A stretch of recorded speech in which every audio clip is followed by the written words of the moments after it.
ഇവിടെ നോക്കുകയാണെങ്കിൽ LED indicator ലൈറ്റുകളാണ്. Solar, charging, excess, relay. ഇവിടെ LED ഇൻഡിക്കേറ്റർ ലൈറ്റുകളാണ് നമുക്കിവിടെ കണക്ട് ചെയ്ത് കഴിഞ്ഞാൽ കാണാൻ സാധിക്കുന്നത്. ഇവിടെ നോക്കിക്കഴിഞ്ഞിട്ടുണ്ടെങ്കിൽ ബൾക്ക്, അബ്സോർപ്ഷൻ, ഫ്ലോട്ട്, ഐഡിൽ. അത് വലിയൊരു ഡിസ്പ്ലേ ആണ്. ഈ ഒരു ഡിസ്പ്ലേ തന്നെ എല്ലാ ഡീറ്റെയിൽസും നമുക്ക് കാണാനായിട്ട് സാധിക്കും. നമുക്ക് താഴത്തോട്ട് പോവുകയാണെങ്കിൽ ഈ ഒരു വശത്തായിട്ട് നമുക്ക് നോക്കുകയാണെങ്കിൽ ഇവിടെ നമുക്ക് 2 സ്വിച്ചുകളാണ് കാണാൻ സാധിക്കുന്നത്. ഇതിൻ്റെ ഓൺ ഓഫ് സ്വിച്ചും അതുപോലെ തന്നെ നമുക്ക് സോളാറിൽ ലൈവായിട്ട് യൂസ് ചെയ്യാനായിട്ടുള്ള റിലേ കൺട്രോൾ സ്വിച്ചും. ഇത് സെറ്റിങ്സിൽ കയറാനായിട്ട്, അതായത് നമ്മൾ MPPT ഒന്നും അയക്കാണ്ട് നമുക്ക് നേരെ സെറ്റിങ്സിലേക്ക് കയറാനായിട്ട് സാധിക്കും.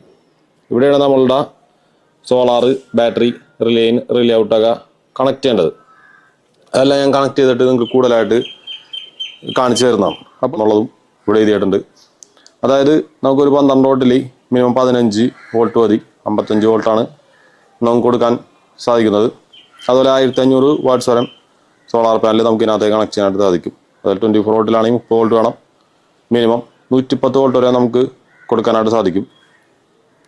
2500 വാട്ട്സ് വരെ നമുക്ക് സോളാർ പാനലിൽ അതിനകത്തേക്ക് കണക്ട് ചെയ്യാനായിട്ട് സാധിക്കും. അതുപോലെ 36 വോൾട്ട് ആണെങ്കിൽ 60 വോൾട്ടാണ് മിനിമം വേണ്ടത്. 150 വോൾട്ട് വരെ നമുക്ക് മാക്സിമം കൊടുക്കാം. 3500 വാട്ട്സ് വരെ നമുക്ക് അതിനകത്തേക്ക് സോളാർ പാനലിൽ കണക്ട് ചെയ്യാനായിട്ട് സാധിക്കും. അതുപോലെ 48 വോൾട്ട് ആണെങ്കിൽ 60 വോൾട്ടാണ് നമുക്ക് മിനിമം വേണ്ടത്. 220 വോൾട്ട് വരെ നമുക്ക് 48 വോൾട്ടിലൊക്കെ നമുക്ക് കണക്ട് ചെയ്യാം. 4500 വാട്ട്സ് വരെ സോളാർ പാനലിൽ കണക്ട് ചെയ്യാൻ പറ്റും. 72 വോൾട്ട് ആണെങ്കിൽ 90 വോൾട്ട് മിനിമം വേണം. 220 വോൾട്ട് നമുക്ക് മാക്സിമം സോളാർ വോൾട്ടേജ് കണക്ട് ചെയ്യുക. 5500 വാട്ട്സ് വരെയാണ് നമുക്ക് സോളാർ പാനലിൽ കണക്ട് ചെയ്യാൻ പറ്റുന്നത്.